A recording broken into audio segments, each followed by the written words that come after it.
ये है आवाज न्यूज नेटवर्क और आप देख रहे हैं आवाज भारतवर्ष।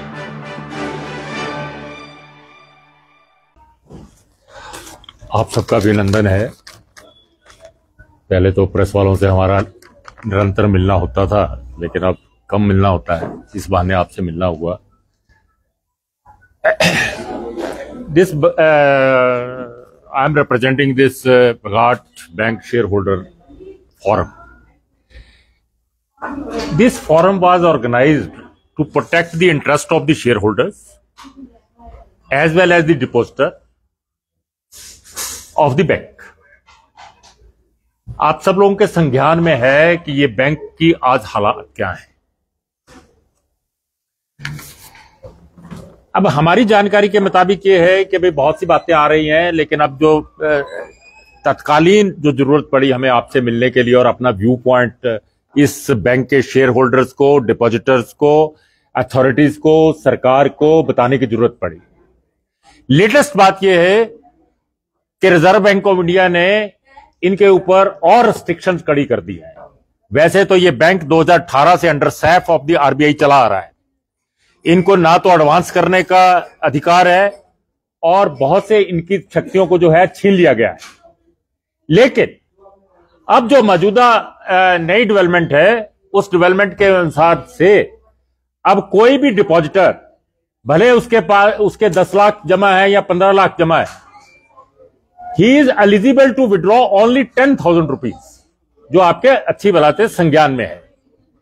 ये जो लेटेस्ट आरबीआई की चिट्ठी आई है, उसके बाद हमारे फोरम का ये मानना है।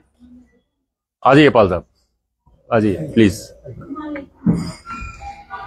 इस लेटेस्ट चिट्ठी के बाद हमारे फोरम का ये मानना है कि बैंक अब कोमा में चला गया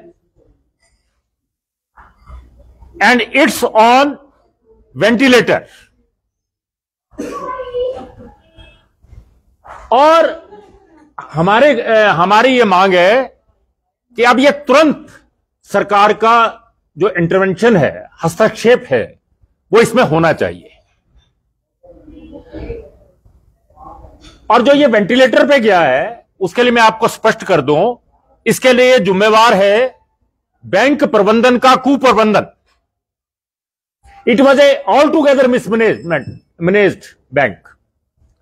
और जो प्रोफेशनल अप्रोच चाहिए किसी बैंक को चलाने के लिए, दैट वाज मिसिंग। पेशावर जो अप्रोच चाहिए, that was missing to run this bank. ये हमारे फोरम का कहना है। और हमारे फोरम पिछले 2 साल से इसका गठन हुआ। We are trying to pursue the authorities, RBI, registrar cooperative bank, as well as the management of this bank. हम उनका लगातार ध्यान आकर्षित कर रहे हैं कि जो आपके पैरामीटर्स हैं वो ऑल टुगेदर आरबीआई की इंस्ट्रक्शंस और पैरामीटर के साथ मेल नहीं खाते। ये बैंक लिटिगेशन की और लिक्विडेशन की ओर बढ़ सकता है। ये हम बार बार, हम खुद आरबीआई के डिविजनल मैनेजर जो है शिमला में, उनको मिले, हम आरसीएस को मिले, हम यहां के लोकल जो इलेक्टेड लोग हैं उनको मिले, और यहां तक कि हमारा एक प्रतिनिधिमंडल पिछले दिनों जब गवर्नर आरबीआई सोलन के दौरे पर आए, उनको मिलकर भी हमने अवगत कराया कि यह बैंक की हालत बहुत खराब है। अब सवाल है, यह 2018 से चली आ रही। अब सवाल है कि यह बैंक की हालत क्यों खराब हुई। जो हमारी जानकारी है, या जो हमारी विवेचना है, या जो हमारे फोरम की विवेचना है, उसमें कारण यह है, जो एक तो बातें मैंने आपको बता दी कि इसकी प्रोफेशनल अप्रोच नहीं थी, ये कुप्रबंधन था, मिसमैनेज था, ये था। हालत यह है कि जो बैंक के पास लोन के अगेंस्ट मॉर्गेज प्रॉपर्टी है, दैट इज ओवर वैल्यूड। जो उसका बाजार भाव है, उससे भी ज्यादा उसकी वैल्यू लगाई गई है। एवेल्युएटर्स के साथ मिलीभगत है लोनी की, या इसमें कोई और लैप्स है, उस पर मैं कमेंट नहीं कर सकता। लेकिन यह बात बिल्कुल ठीक है, यह बात विवेचना योग्य है कि वो ओवर वैल्यूड जो है मॉर्गेज है। इसलिए बैंक भी एक स्टेज पे आकर रिकवरी करने के लिए हेल्पलेस है। एनीवे, हम आगे बढ़ते हैं। 11,000 शेयर होल्डर हैं। इनका दावा है कि 80,000 खाता धारक हैं। जो शेयर होल्डर्स हैं उनके फंसे हुए हैं लगभग 22 करोड़ रुपए, 22 करोड़ रुपए। और जो डिपॉजिटर और खाता धारक हैं लगभग उनके 470 करोड़ रुपए फंसे हैं। इस बैंक की 10 ब्रांचें हैं और बाई एंड लार्ज जो डिपॉजिटर और शेयर होल्डर्स हैं वो इस एरिया को बिलोंग करते हैं, वो क्राइसिस में है, वो संकट में है। हमारा ये मैसेज उन डिपॉजिटर्स को भी है, उन सारे शेयर होल्डर्स को भी है कि आप किसकी स्थिति को समझें, इस स्थिति की विवेचना करें और इसके लिए अब सरकार से और बैंक मैनेजमेंट से और आरसीएस से और आरबीआई से अपने हमारे को जो इंटरेस्ट प्रोटेक्ट करने हैं उसके लिए हमको इकट्ठा होना पड़ेगा। अब साहब जो बताया जा रहा है, जो हमारी इंफॉर्मेशन है, ये क्यों वेंटिलेटर पे है, इस बात को मैं आपके ध्यानार्थ लाना चाहूंगा कि इसका अभी जो नॉन रिकवरेबल फंड्स है, एनपीए है, वो 138 करोड़ रुपए है। NPA percentage is 13%, normal is only 6%। और जब तक ये 6% पे नहीं लाते तो सैफ नहीं खुलेगा। इसी तरह एक बड़ी टेक्निकल बात है, वो मेरे को भी कुछ ज्यादा समझ नहीं आती, शायद ये क्रेडिट और एडवांस रेशो है जिसको करार कहते हैं। देयर करार इज 18%, 18% माइनस 18%, जबकि normal is 9%, plus 9%, plus 9%, and present their CRAR is a minus 18%. There is a big gap. There is a big gap. और मैंने एक आपको बात बताई कि भाई ओवर वैल्यूड जो प्रॉपर्टीज है वो मॉर्गेज हो गई। इतना ही नहीं, आपकी जानकारी मेरे से ज्यादा है, कुछ फोर्स डॉक्यूमेंट पे भी लोन हो गया। पिछले दिनों आपके अखबार ने छापा, किसी के अखबार ने, कि एक फोर्स्ड जो है रेवेन्यू डॉक्यूमेंट जमाबंदी के ऊपर लोन कर दिया है। हम जानना चाहते हैं कि ऐसे केसेस में जो बैंक के अधिकारी थे या जो बैंक के कानूनी लोग थे जो उसकी जाके विवेचना करते हैं, उसको सर्टिफाइड करते हैं उन डॉक्यूमेंट्स को, क्या बैंक ने उनकी जिम्मेवारी तय की या नहीं की, क्या बैंक ने उनके पास एक्शन लिया या नहीं लिया। और एक बात मैं यह कहना चाहता हूं कि एक समय था कि यह बैंक बहुत वेल रिप्यूटेड बैंक था और इस बैंक में जो यहां के लोगों को इमोशनल अटैचमेंट थी, क्योंकि यह भगाड़ बैंक था, यहां की रियासत के नाम से बैंक था, और दूसरा इसका नेशनल बैंक के साथ कंपटीशन था और दे वर डूइंग वेरी गुड। लेकिन जैसे जैसे कुप्रबंधन चलता रहा, प्रबंधकों के अपने सेल्फ वो जो जिसको बोलते हैं लापरवाही, वो शुरू हो गई, तो ये बैंक आज यहां पे हालत में आ गया। मेरे मुताबिक तो पानी जो है वो गले तक पहुंच चुका है और ये बैंक कभी भी डूब सकता है, और अगर ये डूब जाएगा तो इस सोलन शहर के लगभग और बाकी जो इनकी ब्रांचें हैं लगभग 500 करोड़ रुपए डूब सकते हैं। एक इसका प्रोटोकॉल है जो आपको पता है कि अब जो सरकार ने इसमें फैसला किया है कि कोई बैंक अगर लिक्विडेशन में जाता है तो मैक्सिमम टू 5 लाख रुपए उसके सिक्योर्ड हैं against the insurance guarantee scheme. अब हमें यह भी नहीं बताया जा रहा कि भाई उस इंश्योरेंस गारंटी स्कीम के अगेंस्ट प्रीमियम पेड है या नहीं है। जो इंश्योरेंस का प्रीमियम पेड होना चाहिए था, it was a duty of the bank कि बैंक ने वो पे किया नहीं किया, अभी हमें वो भी नहीं पता। और जो हमारे जैसे, मैं भी उसमें एक विक्टिम शेयर होल्डर हूं, शेयर होल्डर का तो और भी इनसिक्योर पोजीशन है। एनीवे, हम आगे बढ़ते हैं।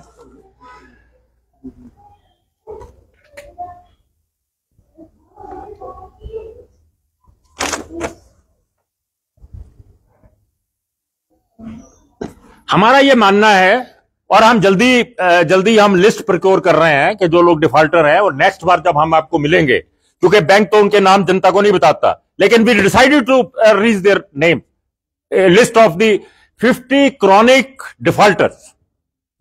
और हमारी जानकारी के मुताबिक उनके पास 75 करोड़ रुपए फंसे हुए हैं 138 करोड़ में से। और हमारा ये कहना है, हमारे ये फॉर्म का ये फील करता है, महसूस करता है कि रिकवरी में भी भाई भतीजावाद चला हुआ है, सिलेक्टिव रिकवरी हो रही है। जबकि गरीब लोगों के इसमें पैसे फंसे हुए हैं। मैं आपका ध्यान इस ओर आकर्षित कराना चाहता हूं कि आज 10,000 रुपए निकाल सकते हैं जिसके 5 लाख 10 लाख रुपए भी वहां पे जमा है। किसी के घर में शादी है, किसी के घर में मरीज है, किसी को इलाज के लिए पैसे चाहिए, उसकी कोई सुनवाई नहीं हो रही। यहां तक कि छोटे दुकानदार भी हैं जिनकी सीसी लिमिट है, उनके खाते भी बंद हो गए हैं। स्कूल हैं जिनकी फीस इनके पास जमा होती है, जिनकी सैलरी वहां पे आती है, वो भी हैंडीकैप है, उनका भी कुछ नहीं हो पा रहा। मैं ऐसा कहना चाहता हूं कि ये जो पहले 50 क्रोनिक डिफॉल्टर है, मैनेजमेंट उसको देखे, सिक्रू करे, रिकवरी करने की कोशिश करे। हम उनके साथ हैं, हमारा समर्थन उनके साथ है, क्योंकि आज गरीब लोगों के जो है 500 करोड़ रुपए खतरे में हैं। हमारी इसके मामले में मांग है, एक तो सरकार तुरंत हस्तक्षेप करे,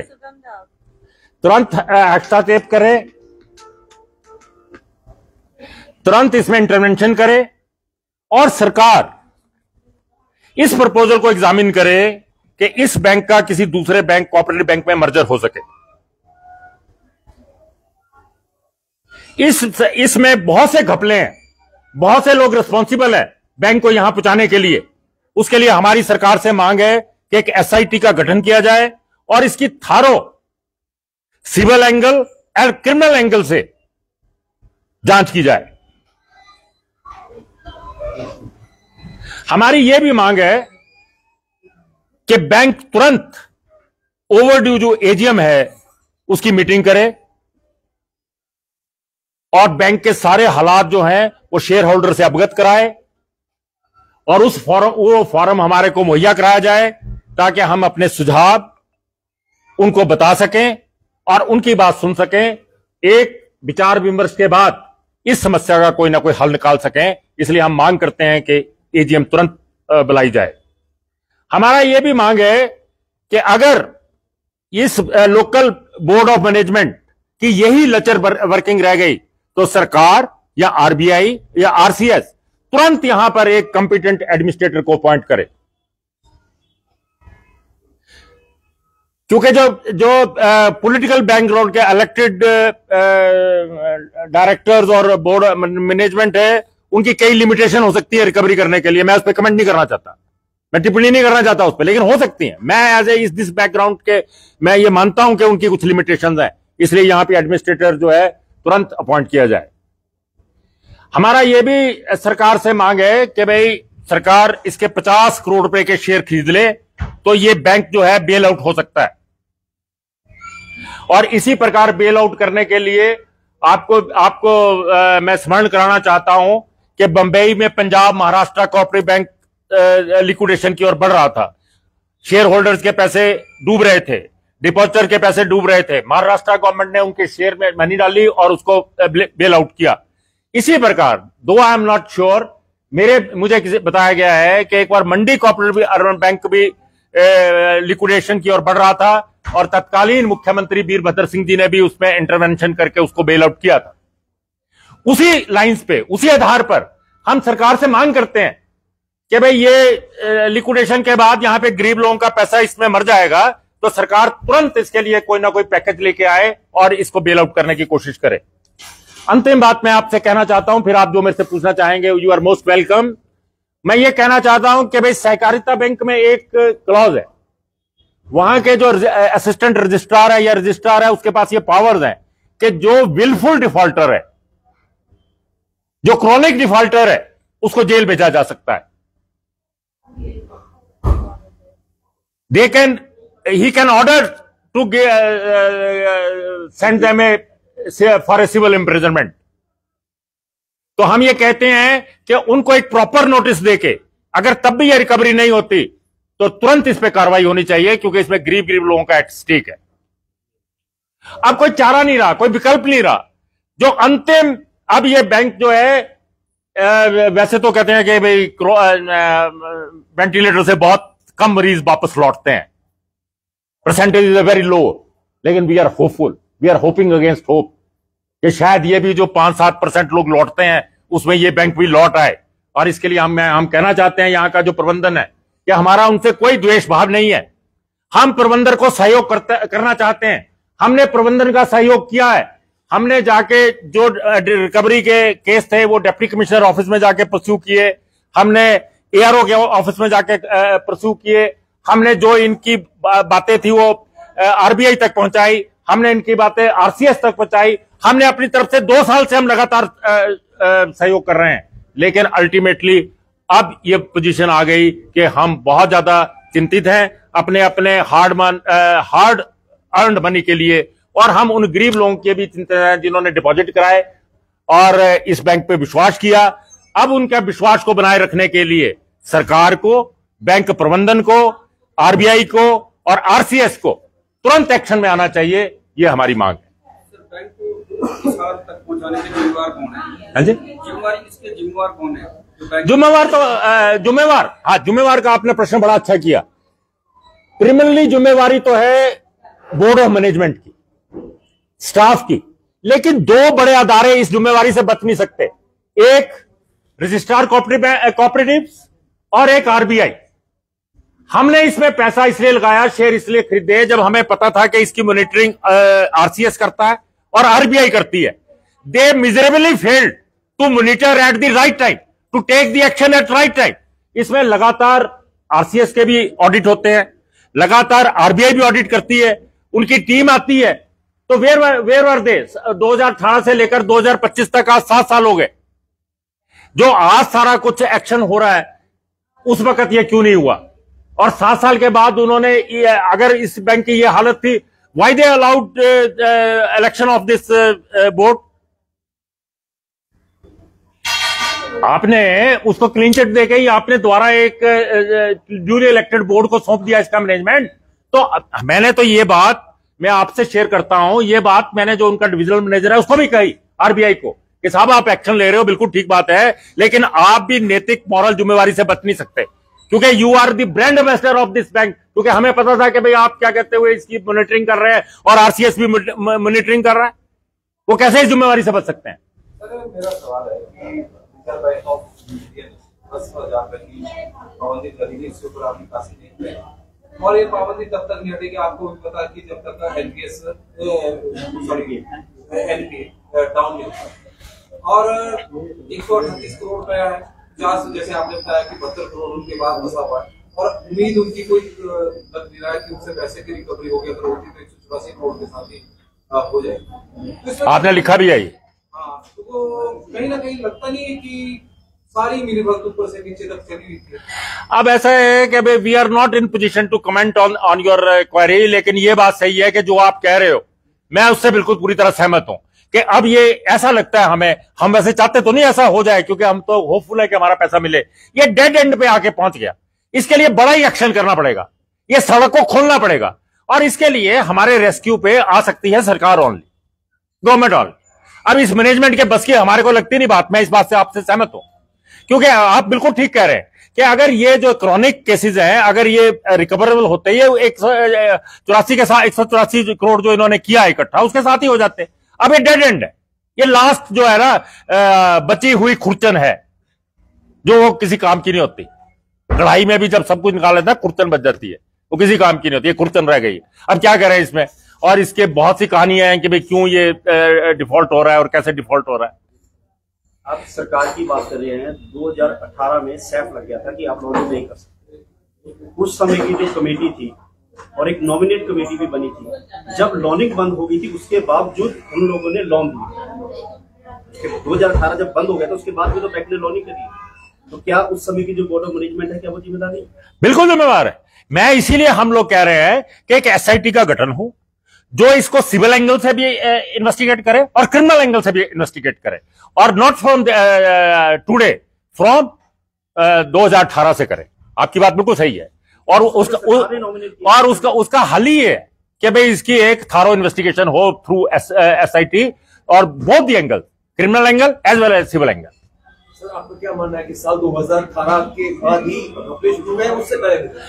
अगर आपको ऐसा लगता है, मेरा तो इससे संबंध, मैंने तो पैसे जमा कराए हैं, तभी मेरी वाइफ रिटायर हुई थी, मैंने उनका जीपीएफ वहां पे जमा करा दिया, मेरा तो संबंध इस बैंक से वही है। लेकिन अगर आपकी वो है तो एसआईटी डिसाइड करे, सरकार डिसाइड करे, जब से उनको लगता है कि इसकी इन्वेस्टिगेशन होने जरूरी है वहां से इन्वेस्टिगेशन करे।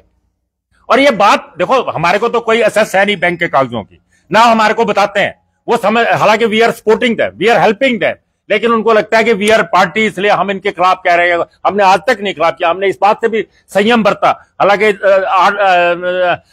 7 साल से हमारे को कुछ नहीं मिल रहा, हमने संयम बरता। हमने आप लोगों से भी मुलाकात करने की कोशिश नहीं की कि ताकि एक गलत मैसेज ना चला जाए और इसकी जो एक विश्वास है डिपॉजिटर का वो ना हिल जाए, इसलिए हमने रिस्ट्रेन बरता, हमने संयम बरता, हमने आपसे भी बात नहीं करी।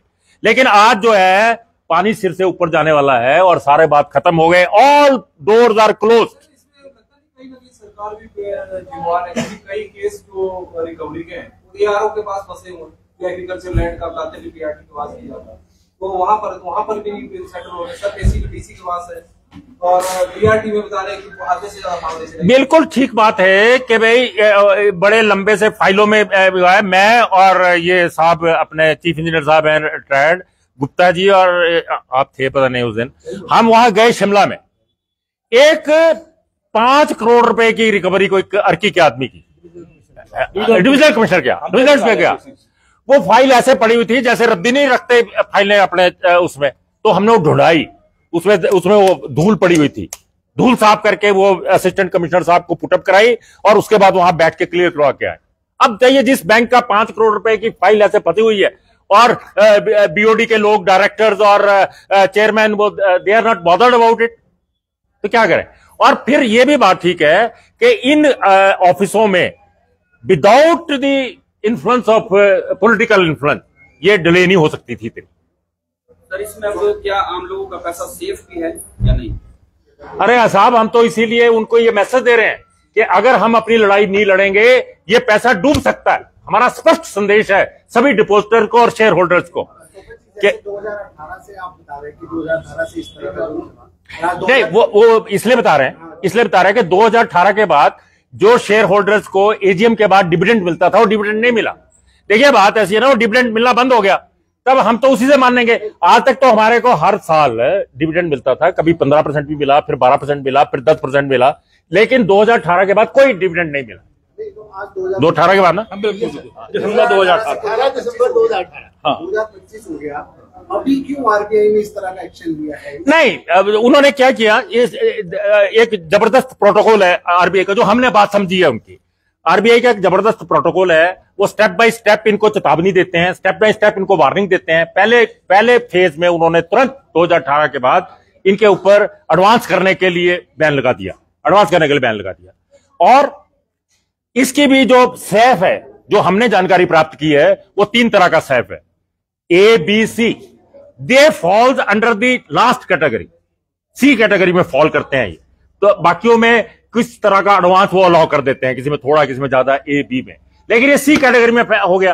फिर इन्होंने इनको लगातार टाइम दिया कि भाई आप इसको रिकवर करो। इन्होंने, नो डाउट, मैं इस बात को कहता हूं कि इन्होंने जो कोशिश की उससे कुछ पैसे रिकवर हुए, लेकिन ये 138 करोड़ रुपए अब फंस गए। 138 करोड़ के फंसने के साथ ही डिपॉजिटर के और शेयर होल्डर्स का गला भी फंस गया। जी आपको ऐसा लगता है जैसे कि अब मार्केट में भी चर्चा है कि जहां पहले 383 करोड़ रुपए की समथिंग था, अब थोड़ा सा ही पैसा रह गया था, 137 करोड़ रुपए के करीब रह गया है। जब कुछ लोग RBI के गवर्नर से मिले उसके बाद से ये स्थिति एकदम पैदा हुई, उससे पहले ऐसी स्थिति नहीं। देखिए अब क्या पब्लिक परसेप्शन है कुछ नहीं है, लेकिन वर्ड टू वर्ड जो मुझे बताई गई है मैं आपको बता देता हूं कि भाई बड़ी मुश्किल से जब पता चला कि भाई RBI के गवर्नर साहब यहाँ पे आ रहे हैं, तो हमने ये डिसाइड किया फॉरम ने कि हम उनको मिलते हैं और मिलके हम उनको ये रिक्वेस्ट करते हैं कि साहब ये बैंक बिल्कुल बंद हो जाएगा। अगर डिपॉजिटर्स को इंटरेस्ट देना है और लोन का इंटरेस्ट आ नहीं रहा आपको, तो बैंक कैसे चलेगा? व्हाट इज बैंकिंग यही है कि कम इंटरेस्ट पे आप पैसा जमा करो लोगों का और ज्यादा इंटरेस्ट पे लोगों को लोन दो। This is banking. जब एक पार्ट आपने बंद किया हुआ है तो ये बैंक बिल्कुल लिक्विडेशन में चला जाएगा, इसलिए वी रिक्वेस्ट यू कि आप इसको खोल दो। What he said governor RBI, उसने कहा भाई हम खोल तो दें, ये फिर गलत लोन बांट दें, कौन इसका जिम्मेवार है? तो जो लोग उनको मिले उन्होंने कहा जी इसके लिए तो बैंक की जिम्मेवार है। उन्होंने ये भी कहा कि अगर आपको उस BOD पर विश्वास नहीं है, आप अपना आर्बिट्रेटर लगा दो, अपना एडमिनिस्ट्रेटर लगा दो, और एडमिनिस्ट्रेटर लगाओ और एक आप सिक्योर्ड लोन तो कम से कम अलाउ करो, ये कहा गया। और उसके बाद ये चिट्ठी आ गई। अब ये कहने में क्या गलत है? और जो कुछ कहा वो लिख के कहा गया, और ये आपके संज्ञान के लिए है, ये अनुमोदन क्या, आप देखिए इसकी विवेचना करो इसमें क्या गलत लिखा है। तो ये वहां पर ये चिट्ठी उनको दी गई और उस चिट्ठी के बाद ये चिट्ठी आ गई। एक और बात कि बैंक के जो भारत वो है 2095 बैंक का रिकॉर्ड, उसमें से 499 आपके डिफॉल्टर है, तो 25% जो निर्धारक है वो डिफॉल्टर है। तो पहली बार ऐसा देखने में मिला कि बैंक के 1/4 जो निर्धारक वो डिफॉल्टर हो। उसका कारण है पाल जी, उसका कारण यह है, एक तो प्रॉपर डॉक्यूमेंटेशन नहीं है, एक ओवर वैल्यू उनकी प्रॉपर्टी मॉर्गेज है, ठीक है जी।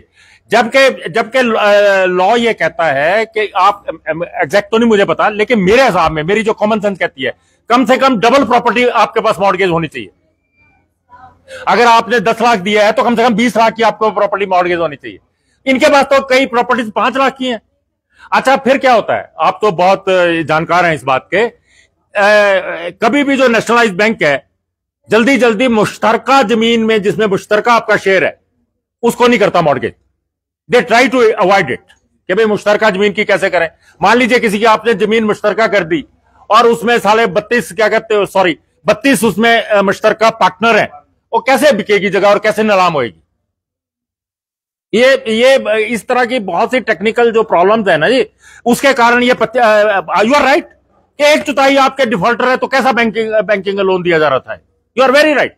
इसमें जब भी देखा जाए या तो बीओडीज के लिए खिलाफ बात की है या उनके खिलाफ की जाए या कर्मचारियों के खिलाफ की जाए, क्या जो वैल्यूएटर है वो सबसे ज्यादा जिम्मेदार नहीं है? बिल्कुल जिम्मेवार है, लेकिन सर बात ऐसी है, valuation is a one part कि एक ने वैल्यूएशन दे दिया आपको कि जी मेरे मुताबिक वैल्यूएशन ये हुई है, उसको स्क्रूटनाइज करना, उसका परीक्षण करना बैंक के अधिकारियों का काम है। अब ऐसा है कि आप नेशनल बैंक से आपने किसी ने लोन लिया हो, मुझे नहीं पता, मैंने लिया है, उनको जो वैल्यूएशन करके मेरी प्रॉपर्टी बताई गई, इसके अलावा उन्होंने मार्केट से भी पता किया कि इसकी वैल्यू है या नहीं है। बैंक के अधिकारियों ने, उसकी पर्सनल जिम्मेवारी होनी चाहिए। नंबर 2, कागज ठीक है या नहीं है, इसके लिए एक लीगल रिपोर्ट बनती है, एक इनका जो बैंक का एडवोकेट है वो जाता है, इट इज हिज ड्यूटी कि वो कागज ठीक होने चाहिए। They are responsible. इसीलिए हम कह रहे हैं कि देयर शुड बी एसआईटी जो इसके हरेक एंगल के साथ इसकी जांच करे, विवेचना करे, पता चले कि कौन जिम्मेवार है। अब हम भी इतना वेगली किसी को जिम्मेवार ठहराने के लिए तैयार नहीं है। हम तो कह रहे हैं इसकी इंक्वायरी करो और पता करोगे कौन इसके लिए जिम्मेवार है। अगर आप हमें YouTube पर देख रहे हैं तो हमारे चैनल को सब्सक्राइब करें और बेल आइकन को दबाना ना भूलें। अगर आप हमें Facebook पर देख रहे हैं तो कृपया हमें लाइक, शेयर और कमेंट करना ना भूलें।